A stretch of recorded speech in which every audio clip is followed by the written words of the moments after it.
하나님 말씀을 보겠습니다. 창세기입니다. 창세기 4장 1절부터 15절까지입니다. 창세기 4장 1절로 15절까지 교독하겠습니다. 창세기 4장 1절로 15절입니다. 아담이 그의 아내 하와와 동침하며 하와가 임신하여 가인을 낳고 이르되 내가 여호와로 말미암아 득남하였다 하니라. 그가 또 가인의 아우 아벨을 낳았는데 아벨은 양치는 자였고 가인은 농사하는 자였더라. 세월이 지난 후에 가인은 땅의 소산으로 제물을 삼아 여호와께 드렸고 아벨은 자기도 양의 첫 새끼와 그 기름으로 드렸더니 여호와께서 아벨과 그의 제물은 받으셨으나 가인과 그의 제물은 받지 아니하신지라. 가인이 몹시 분하여 안색이 변하니 여호와께서 가인에게 이르시되 내가 분하여 함은 어찌 됨이며 안색이 변함은 어찌 됨이냐. 내가 선을 행하면 어찌 낯을 들지 못하겠느냐. 선을 행하지 아니하면 죄가 문에 엎드려져 있느니라. 죄가 너를 원하나 너는 죄를 다스릴지니라. 가인이 그의 아우 아벨에게 말하고 그들이 들에 있을 때에 가인이 그의 아우 아벨을 쳐 죽이니라. 여호와께서 가인에게 이르시되 내 아우 아벨이 어디 있느냐. 그가 이르되 내가 알지 못하나이다. 내가 내 아우를 지키는 자니이까. 이르시되 내가 무엇을 하였느냐. 내 아우의 핏소리가 땅에서부터 내게 호소하느니라. 땅이 그 입을 벌려 내 손에서부터 내 아우의 피를 받았은즉 내가 땅에서 저주를 받으리니 내가 밭을 갈아도 땅이 다시는 그 효력을 내게 주지 아니할 것이요 너는 땅에서 피하며 유리하는 자가 되리라. 가인이 여호와께 아뢰되 내 죄벌이 지기가 너무 무거우니이다. 주께서 오늘 이 지면에서 나를 쫓아내시온즉 내가 주의 낯을 배웁지 못하리니 내가 땅에서 피하며 유리하는 자가 될지라. 무릇 나를 만나는 자마다 나를 죽이겠나이다. 같이 읽습니다. 여호와께서 그에게 이르시되 그렇지 아니하다. 가인을 죽이는 자는 벌을 7배나 받으리라 하시고 가인에게 표를 주사 그를 만나는 모든 사람에게서 죽임을 면하게 하시니라. 아멘. 창세기 강의 5번째입니다. 우리 제목이 좀 깁니다. 그럼 따라합니다. 죄의 결과와 심판과 은총, 인류 문명의 시작입니다.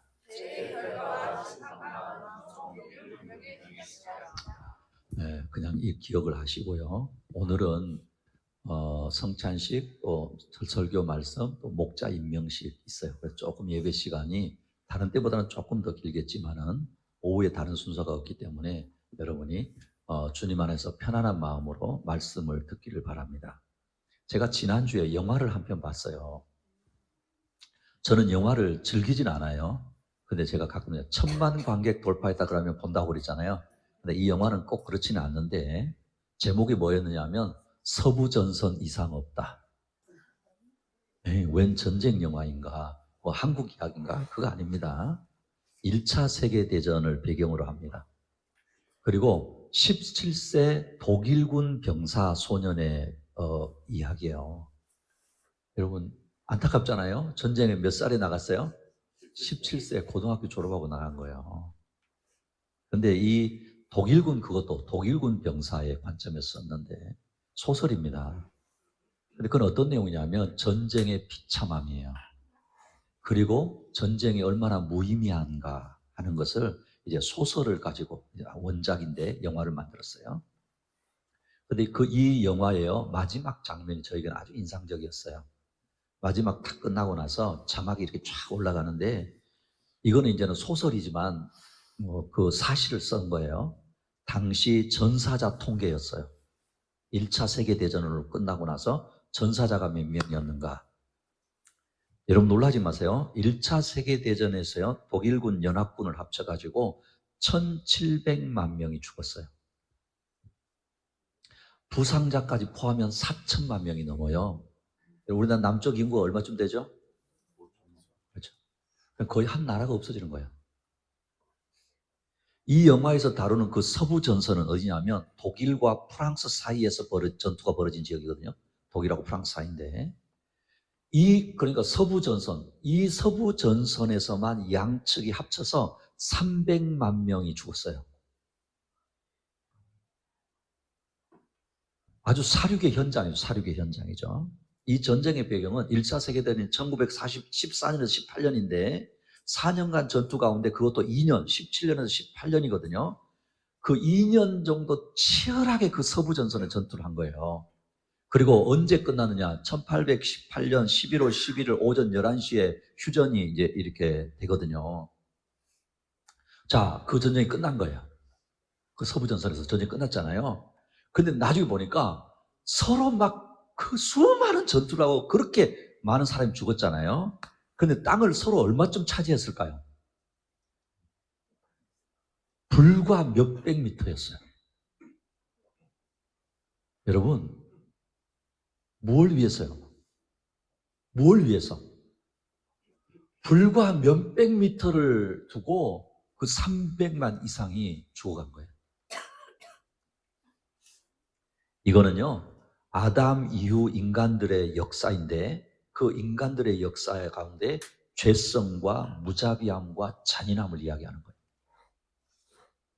지난주에 우리는 에덴 동산에서 시작된 우리 조상 아담의 불순종으로 인한 반역을 보았어요. 그렇죠? 하나님이 주신 자유의지로 순종할 자유를 선택해서 영원한 에덴의 행복을 누리는 수 있었는데 불순종을 택하여서 저주 아래에 살아가는 어리석음을 보았다 이 말이에요. 그리고 죄는요, 우리 인간에게 영원한 저주와 형벌을 가져다주는 무서운 영적 질병입니다. 피조물인 우리 인간에게 모든 자연적인 것, 영적인 혜택은 창조주 하나님으로부터 주어져야 하는데 죄로 말미암아 이것이 막히고 단절된다라는 거예요. 자, 여러분 이사야 59장 2절 같이 읽어볼까요? 시작. 오직 너희 죄악이 너희와 너희 하나님 사이를 갈라놓았고 너희 죄가 그의 얼굴을 가려서 너희에게서 듣지 않으시게 함이니라. 자, 보십시오. 너희 죄악이 너희와 너희 하나님 사이를 뭐 했다고요? 갈라놓았다 그랬죠? 여러분 기억하십시오. 죄는 추상적이지 않아요. 죄는 막연한 게 아닙니다. 마음먹기에 달려있는 게 아니다 이 말이에요. 따라합니다. 죄는 실체입니다. 여러분 죄는 실체예요. 여러분 우리가 이제는 창세기를 통해서 보았잖아요. 하나님이 모든 우주 만물을 창조하셨는데 보이는 세계만 창조하셨다고요? 아니죠. 보이지 않는 세계요. 육적인 세계만 아니라 영적인 세계도 누가 창조하셨어요? 하나님 창조하셨잖아요. 죄는 그러니까 추상적인 게 아니에요. 실상입니다. 실상. 사탄이 우리 조상을 유혹하고 거짓으로 속여서 하나님을 거역하게 하는 것처럼 지금도 우리 안에 다양한 방법으로 죄를 범하게 한다는 것을 여러분 꼭 기억할 수 있기를 바랍니다. 기억해야 됩니다. 그럼에도 불구하고 감사한 것은 비록 인간은 불순종하여서 죄를 범하였지만 긍휼과 사랑이 풍성하신 하나님은 여자의 후손으로 오실 구원자 예수님을 약속하셨다고 그랬지요? 그렇잖아요? 그리고 짐승을 희생시키셔서 가죽옷을 지어 입히시고 그 죄에 대해서 벌하시면서 동시에 구원의 길을 열어주시는 분이신 것을 우리가 보았습니다. 기쁨의 그 에덴 동산에서 추방당한 인간은 죄의 결과로서의 저주를 짊어지고 살아야 하고 고통을 감당해야 합니다. 이것이 우리 인간의 역사입니다. 또한요, 에덴 동산에서 약속하신 여인의 후손으로서 예수 그리스도가 어떻게 오시게 되는지를 우리는 역사 가운데 보게 되는 거예요. 그래서 역사는 일반적인 세상의 역사와 구원의 역사가 펼쳐지는 겁니다. 일반적인 역사를 따라합니다. 세속사. 무슨 사라고요? 세속사라고 불러요. 그리고 하나님께서 우리를 구원하기 위해서 예수님을 보내주시는 그 역사를 따라합니다. 구속사. 구속사라고 부르는 거예요. 우리 그리스도인은 창조주 하나님의 통치와 섭리를 믿기 때문에 세속사로서의 역사를 보면 안 된다는 거예요. 하나님이 구원의 역사를 이루어 가시는데 세상의 역사도 사용하신다는 것을 신뢰해야 합니다. 할렐루야. 그러니까 여러분 보세요. 이제는 이 사람이 그리스도인인가 아닌가는 역사를 어떤 관점으로 보는가를 보면 알 수 있는 거예요. 때로는 역사의 주인이 인간인 것처럼, 그렇죠? 또 그리고 악한 자들이 마음대로 하는 것처럼 보일 때도 있잖아요. 그럴 때 있잖아요. 그렇죠? 그러나 궁극적으로 이 모든 역사를 주관하시는 분이 하나님이시고 결국은 하나님의 완전한 뜻을 이루실 줄을 믿는 것이 그리스도인입니다. 오늘부터는 이 원죄를 짊어진 인간들이 어떤 삶을 살아가는지, 또한 하나님의 은총이 얼마나 필요한 존재인지를 우리는 알아가게 됩니다. 인간이요, 하나님과 같아지려고 한 죄가 가져온 결과가 사람들 사이에 어떻게 나타나는지를 아담의 후손인 가인과 아벨을 통해, 여러분 가인과 아벨은 또 어떤 사이예요? 형제 사이잖아요. 그것도 가장 가까이 있는 관계인 형제 살인을 통해서 우리는 보게 되어집니다. 그리고 하나님의 심판이 어떻게 임하는지, 그 심판 속에 여전히 어떻게 하나님 우리에게 긍휼을 베풀어 주시는지를 보게 되어지고, 가인의 후손의 그 족보와 하나님이 아담에게 아벨 대신해 주신 아들 셋과 또 그의 아들 에노스거든요. 그 대조되어서 우리는 그걸 보게 되어질 겁니다. 여기에 더해서 인류 문명이 어떻게 시작되었는지를 볼 거예요. 첫 번째는 따라합니다. 최초의 살인. 창세기 4장의 중심 주제는 죄의 확산과 그 결과입니다. 아담과 하와가 타락한 이후에요, 죄가 인류 최초 가족 안에서 어떻게 구체적으로 드러나고 확장되는지를 본다라는 거예요. 여러분 정말 무섭고 안타깝지 않아요? 죄의 결과가 어디에서 지금 드러나는 거예요? 가족관계 안에서. 아담과 하와의 불순종으로 시작된 죄가 그들의 후손에게까지 이어지게 되어지고 더 심각한 형태로 나타난다는 거예요. 이것은 죄의 전념성과 파괴력을 보여줍니다. 여러분 기억하십시오. 죄는 그 한 사람만 파괴하지 않습니다. 처음에는 한 개인의 마음에서 시작하지만 결국은 관계를 파괴하고 폭력적인 행동으로 확산되기 시작합니다. 자, 1절, 2절, 제가 한 절, 여러분 한 절.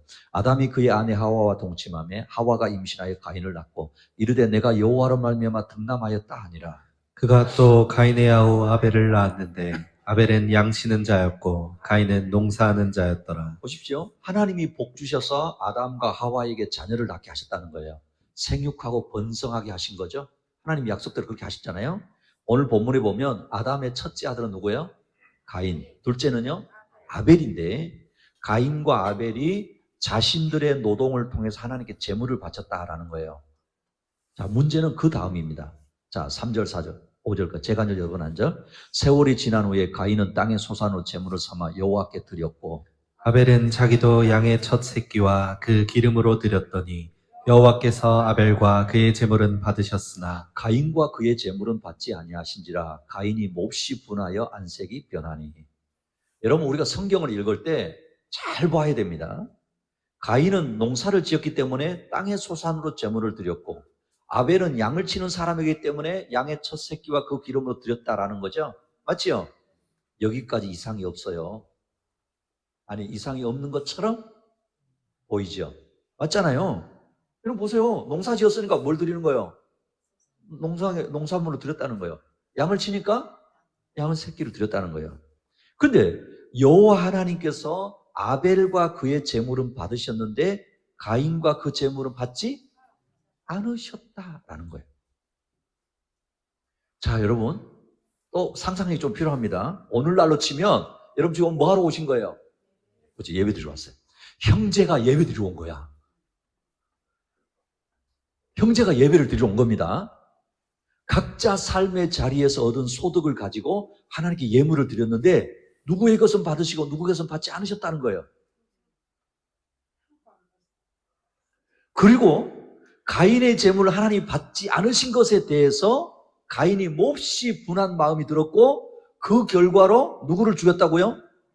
동생을 죽이기까지 했다는 거예요. 자, 그럼 여러분 뭐가 문제인 거예요? 여기에서 우리가 주목해야 하는 것은 제물의 종류가 아닙니다. 하나님이 아벨의 제사는 받으시고 가인의 제사는 받지 않으신 이유는 제물의 종류보다 제물을 드리는 사람, 예배를 드리는 사람의 마음의 태도와 믿음에 있다는 거예요. 할렐루야! 여러분 하나님 어떤 분이시길래요? 우리가 너무너무 잘 압니다. 하나님 어떤 분이시길 그렇지요? 자, 사무엘상 16장 7절 같이 읽습니다. 시작. 여호와께서 사무엘에게 이르시되 그의 용모와 키를 보지 말라. 내가 이미 그를 버렸노라. 내가 보는 것은 사람과 같지 아니하니 사람은 외모를 보거니와 나 여호와는 중심을 보느니라 하시더라. 하나님이 사울을 패하시고 다윗을 왕으로 세우실 때 선지자 사무엘에게 하신 말씀이잖아요. 그렇죠? 사람들은 뭘 본다고요? 외모, 겉모습, 그죠? 그걸 보는 걸. 그것을 판단하려고 한다는 거였어. 그런데 하나님 뭘 보신다고요? 중심, 마음을 보신다. 사랑하는 우리 학연교 식구 여러분, 하나님이 저와 여러분의 마음을 보시는 분이심을 믿으십니까? 지금 그 말씀하는 거예요. 오늘 그 이야기를 하시는 겁니다. 그러니 하나님이 오늘 가인과 아벨의 제사에 대해서 제사 자체를 보신 것이 아니라는 거예요. 이들의 마음을 보셨다는 것을 알 수 있는 것입니다. 어떤 마음을 보셨을까요? 형식적인 예배보다는 진심으로, 믿음으로 드리는 예배를 받으신다라는 것입니다. 온전한 믿음과 하나님을 경외하는 마음으로 드린 아벨의 제물은 받으셨지만 가인의 것은 합당치 않았다라고 말씀합니다. 히브리서 11장 4절 같이 보겠습니다. 시작. 믿음으로 아벨은 가인보다 더 나은 제사를 하나님께 드림으로 의로운 자라 하시는 증거를 얻었으니 하나님이 그 예물에 대하여 증언하심이라. 그가 죽었으나 그 믿음으로써 지금도 말하느니라. 아멘. 여러분 맞지요? 하나님께서 왜 가인의 제사를 받지 않으셨나라는 것을 우리가 평가하는 게 아니라는 거예요. 하나님이 뭐라고 말씀하시느냐라는 거예요. 믿음의 장 히브리서 11장에서는 분명히 말씀하고 있다는 겁니다. 아벨은 믿음으로 더 나은 제사를 드렸다 그랬습니다. 여기에 더해서 가인이 믿음으로 온전한 제물을 드리지 않았다는 걸 여러분 우리가 알 수 있는 대목이 나옵니다. 그게 뭔지 아세요? 그것은 가인이 하나님이 받지 않으셨다고 하니까 마음에 뭐가 일어났다고 그랬죠? 그렇죠. 분노했다는 분노. 여러분 기억하십시다. 죄가 들어오면 하나님과의 관계가 단절된다고 그랬죠? 인간과의 관계도 부정적인 영향을 끼칩니다. 우리의 마음의 중심을 아시는 하나님이 이것을 알고서 하나님은 가인에게 미리 경고하셨어요. 또. 자, 6절에서 7절. 제가 한 절 여러분 한 절. 여호와께서 가인에게 이르시되 내가 분하여 하면 어찌 됨이며 안색이 변하면 어찌 됨이냐. 내가 선을 행하면 어찌 낯을 들지 못하겠느냐. 선을 행하지 아니하면 죄가 문에 엎드려 있느니라. 죄가 너를 원하나 너는 죄를 다스릴지니라. 가인의 그 시기하는 마음과 그 얼굴에 나타난 살기를 아시고 가인에게 경고하신 거예요. 죄를 지으려는 충동에 지배받지 않도록 하나님이 미리 알려주셨습니다. 그러나 여러분 보십시오. 8절. 가인이 그의 아우 아벨에게 말하고 그들이 들에 있을 때 가인이 그의 아우 아벨을 쳐 죽이니라.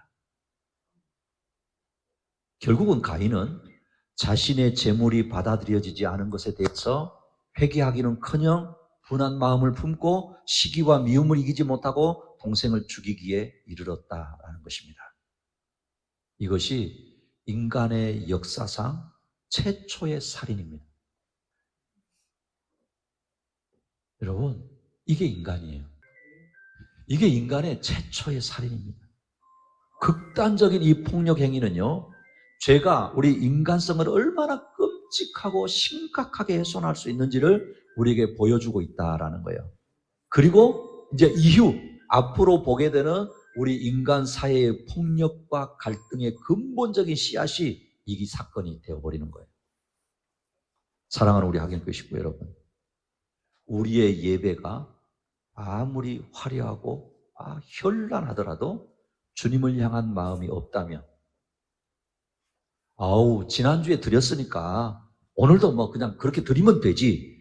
만약에 흉내를 낸다면 하나님의 우리의 마음을 아십니다. 그렇기 때문에 그런 예배는 하나님이 기뻐 받으시는 예배가 아니요, 우리를 살리는 예배가 되지 못한다라는 거예요. 그것은 그저 종교적인 공연일 뿐입니다. 그러니 저와 여러분이 예배에 참여할 때마다 성령의 감동하심이 있기를 축복합니다. 예배에 참여할 때마다 다시 우리의 심령이 새로워져야 하는 것입니다. 두 번째, 따라합니다. 하나님의 심판과 은총. 죄에 대해서는 반드시 형벌이 따릅니다. 가인의 무서운 살인죄에 대해서 하나님이 형벌을 내리세요. 자, 10절에서 12절 제가 한 절 여러분 한 절. 이르시되 내가 무엇을 하였느냐 내 아우의 핏소리가 땅에서부터 내게 호소하느니라. 땅이 그 입을 벌려 내 손에서부터 내 아우의 피를 받았은즉 내가 땅에서 저주를 받으리니 내가 밭을 갈아도 땅이 다시는 그 효력을 내게 주지 아니할 것이요 너는 땅에서 피하며 유리하는 자가 되리라. 하나님은요 가인의 죄를 간과하지 않으세요. 대충 넘어가지 않으셨어요. 그의 합당한 벌을 내리셔서 죄에 대한 공의로운 심판을 보여주셨어요. 오늘 보시면 아벨의 피를 받은 땅이 그 입을 벌려 호소한다 그랬거든요. 여러분 이게 무슨 말일까요? 날카로운 소리를 지른다 이런 의미인데 마치 사람이 사람 살려 부르짖는 것 같은 그런 비명과 같은 의미라는 거예요. 그럼 땅이 진짜 그랬을까요? 이거 그런 의미가 아니에요. 무죄한 자의 피 흘림을 친히 아시고 그것을 절대 간과치 않으시는 하나님이시다는 것을 말씀하는 거예요. 따라합시다. 사람은 속여도 하나님은 속일 수 없습니다. 사람은 속여도 하나님은 속일 수 없다라는 것을 말씀하는 겁니다. 땅을 경작하고 살던 가인은 땅의 외면을 당하고 떠돌이가 되어지는 벌을 받게 되어집니다. 가인은요 살인죄로 인해서 땅에서 유리방황하고 고통받는 존재가 된다라는 것입니다. 죄로 인해서 그 마음에는 늘 불안과 고독 속에 살아야 합니다. 그리고 자신이 살았던 그 공동체로부터 사회적으로 소외를 당하게 되는 것을 오늘 말씀합니다. 성경은 우리에게 분명히 말씀합니다. 로마서 6장 23절에 죄의 삭은 뭐라고요? 사망이요. 죄에는 반드시 결과가 따른다라는 것입니다. 죄가 들어오면 하나님과 우리를 분리시키고 삶에는 고통과 저주를 가져오게 되어지는 것입니다. 그러니 우리 학영교회 식구 여러분, 저와 여러분의 삶 속에 죄를 떠난 삶이 되어지고 죄를 멀리하는 삶이 되시기를 축복합니다. 그런데 보십시오. 놀랍게도 하나님은 심판 중에도 가인에게 은총을 베푸십니다. 자, 13절에 15절 제가 한 절 여러분 한 절. 가인이 여호와께 아뢰되 내 죄벌이 지기가 너무 무거우니이다. 주께서 오늘 이 지면에서 나를 쫓아내시온즉 내가 주의 낯을 배웁지 못하리니 내가 땅에서 피하며 유리하는 자가 될지라 무릇 나를 만나는 자마다 나를 죽이겠나이다. 여호와께서 그에게 이르시되 그렇지 아니하다. 가인을 죽인 자는 벌을 7배나 받으리라 하시고 가인에게 표를 주사 그를 만나는 모든 사람에게서 죽임을 면하게 하시니라. 이제 하나님이 그 돌보시는 땅과 공동체에서 가인을 이렇게 추방하는 벌을 주셨거든요. 근데 이 가인이 하나님 내 죄가 너무 중합니다. 벌이 중합니다. 자비를 구하자 가인에게 보호를 약속하시는 은총을 베푸십니다. 자신의 동생을 죽였음에도 불구하고 하나님께서 그의 생명을 보호해 주셨다라는 거예요. 이것은 어떤 측면을 말씀하느냐 하면 하나님의 공의보다 더 큰 하나님의 은혜를 보여주고 계시는 것입니다. 가인은 자신의 그 행동에 대한 책임을 져야 했지만 동시에 하나님의 보호하심도 받았다라는 거예요. 여러분, 그러면 우리 이런 생각 들 수 있죠. 아니, 가인에게 어떻게 그렇게 베풀 수 있나? 여러분, 성경을 읽을 때 어떤 관점으로 가야 되냐면 그 가인이 누구라고 생각해야 돼요? 그렇죠. 한번 생각해 보세요. 어떨까요? 이것은 우리가 죄를 범할 때에도 하나님께서는 우리를 완전히 버리시지 않으시고 여전히 관심과 사랑을 가지고 보호하신다는 것을 말씀하고 있는 것입니다. 자, 우리 시편 103편 10절에서 11절 제가 한 절 여러분 한 절. 우리의 죄를 따라 우리를 처벌하지 아니하시며 우리의 죄악을 따라 우리에게 그대로 갚지 아니하셨으니 이는 하늘이 땅에서 높음같이 그를 경외하는 자에게 그의 인자하심이 크심이로다. 아멘. 사랑하는 우리 학영교회 식구 여러분, 오늘도 이 예배의 자리에 저와 여러분이 있다는 것은 내가 저 사람보다 더 의로워서 내가 저 사람보다 더 나아서가 아니라 우리 하나님의 은총인 줄로 믿습니다. 가인이 동생 아벨을 죽인 사건과 그 죄에 대한 형벌 중에 베푸시는 은총이 크지만은요, 하나님은 계속해서 더 놀라운 은총을 베푸십니다. 자, 25절, 26절 제가 한 절 여러분 한 절. 아담이 다시 자기 아내와 동침하며 그가 아들을 낳아 그의 이름을 셋이라 하였으니 이는 하나님이 내게 가인이 죽인 아벨 대신에 다른 씨를 주셨다 함이며 셋도 아들을 낳고 그의 이름을 에노스라 하였으며 그때 사람들이 비로소 여호와의 이름을 불렀더라. 아벨을 대신해서 셋을 주셨고요. 셋에게서는 에노스를 후손을 주셨다는 거예요. 이 셋은 기초라는 뜻이거든요. 에노스는 사람이라는 뜻인데 셋을 통해서 희망의 역사를 새로 다시 시작하시고 하나님의 사람 에노스를 통해서 그 역사를 이어가기로 하셨다라는 거예요. 여기 보시면 에노스 때 비로소 사람들이 여호와의 이름을 불렀다 그랬잖아요. 셋이 새로운 기초가 에노스 때 성취되어졌다는 것을 말씀하고 있다라는 것입니다. 여러분 늘 제가 말씀드립니다. 기억나십니까? 우리가 늘 보았던 것처럼 개인이나 가정, 교회의 역사도 한 사람으로부터 새롭게 시작하십니다. 할렐루야! 그러니 진노 중에도 은총을 베푸시는 하나님, 새롭게 시작해 하시는 하나님을 신뢰함으로 새로운 희망의 역사를 시작해 하는 그 일에 저와 여러분이 주인공 되시기를 축복합니다. 마지막 따라합니다. 인류 문명의 시작입니다. 마지막으로요, 오늘 4장에 주목할 것은 가인의 후손을 통해 인류 문명이 시작되었다라는 거예요. 자, 18절에서 22절입니다. 제가 한 절, 여러분 한 절. 에녹이 이랏을 낳고 이랏은 무야엘을 낳고 무야엘은 무두사일을 낳고 무두사일은 라멕을 낳았더라. 라멕이 두 아내를 맞이하였으니 하나의 이름은 아다요 하나의 이름은 실라였더라. 아다는 야발을 낳았으니 그는 장막에 거주하며 가축을 치는 자의 조상이 되었고 그의 아우의 이름은 유발이니 그는 수금과 퉁소를 잡는 모든 자의 조상이 되었으며. 같이 봅시다. 실라는 두발 가인을 낳았으니 그는 구리와 쇠로 여러 가지 기구를 만드는 자요 두발 가인의 누이는 나아마였더라. 자, 여기 보시면 하나님께서 계속해서 하나님의 그 역사를 이루어 가시는데 특히 아담의 7대 손인 라멕이거든요. 라멕의 자녀들을 통해서 인류 문명이 시작되었다라는 거예요. 야발이라고 하는 사람을 통해서 유목민의 문화가 시작됩니다.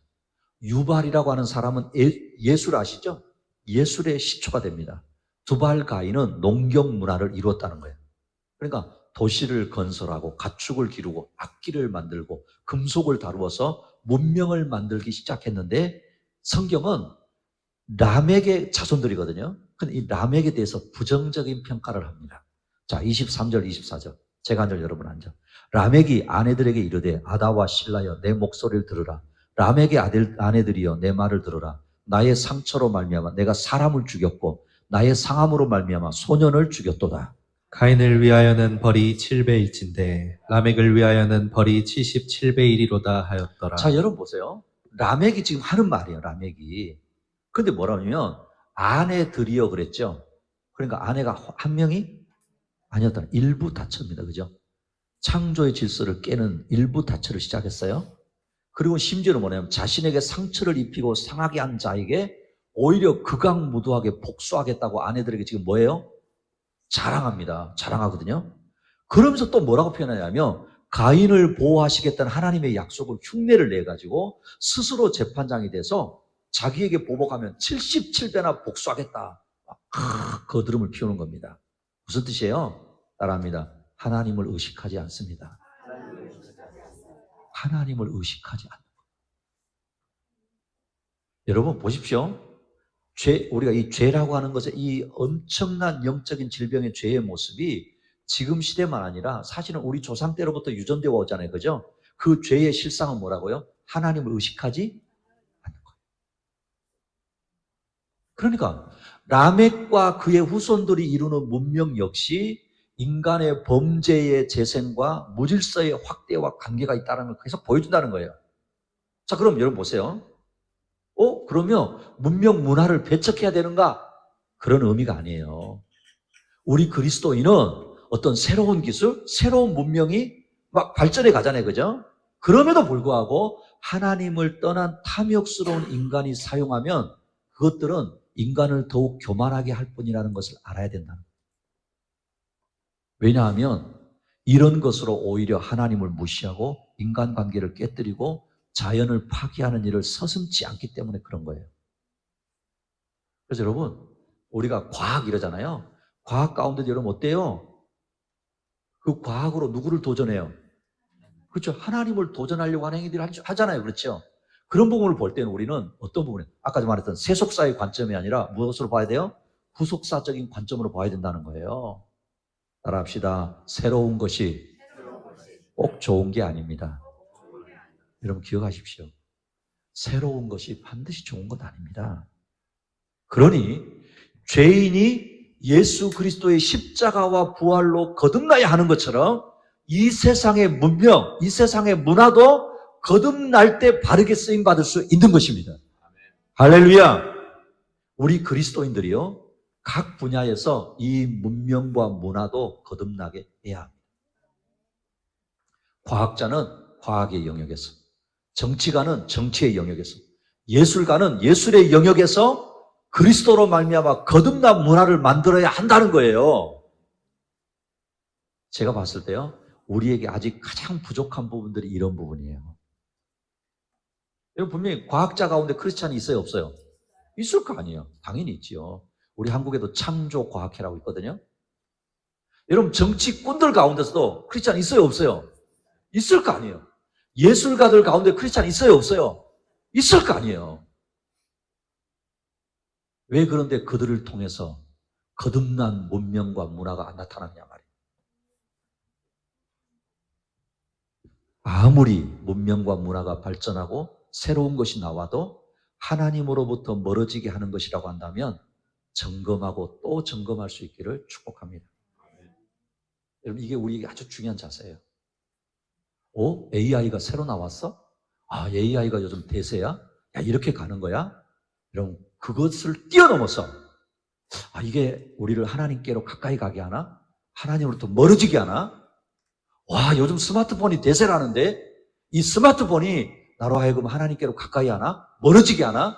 분별해야 된다는 거예요. 저는 우리 자녀들을 축복합니다. 새벽마다 기도합니다. 뭔지 아세요? 우리 아이들 가운데 이런 그리스도의 문화를 전파하는 일꾼들이 많이 일어나기를 축복합니다. 알겠어? 정말 예술을 하는 사람들은 자신의 그 예술의 분야에서 거듭난 문화, 문명을 전파하는 사람. 사랑하는 우리 학연교회 식구 여러분, 이 땅의 문명과 문화를 통해서도 하나님께 영광이 드러나고 복음이 확장되기를 소원합니다. 말씀을 맺겠습니다. 인간의요, DNA만 다음 세대로 흘러가는 것 아닙니다. 원죄의 영향도 흘러갑니다. 가인은 하나님께 제물을 드리면서 동생 아벨을 죽인 자였습니다. 믿음으로 드리지 않았습니다. 그러면서 시기하고 질투했습니다. 하나님은 마음을 보십니다. 중심을 보십니다. 그럼에도 불구하고 진노 중에도 은총을 베푸시는 하나님, 새롭게 시작해 하시는 하나님을 우리는 신뢰합니다.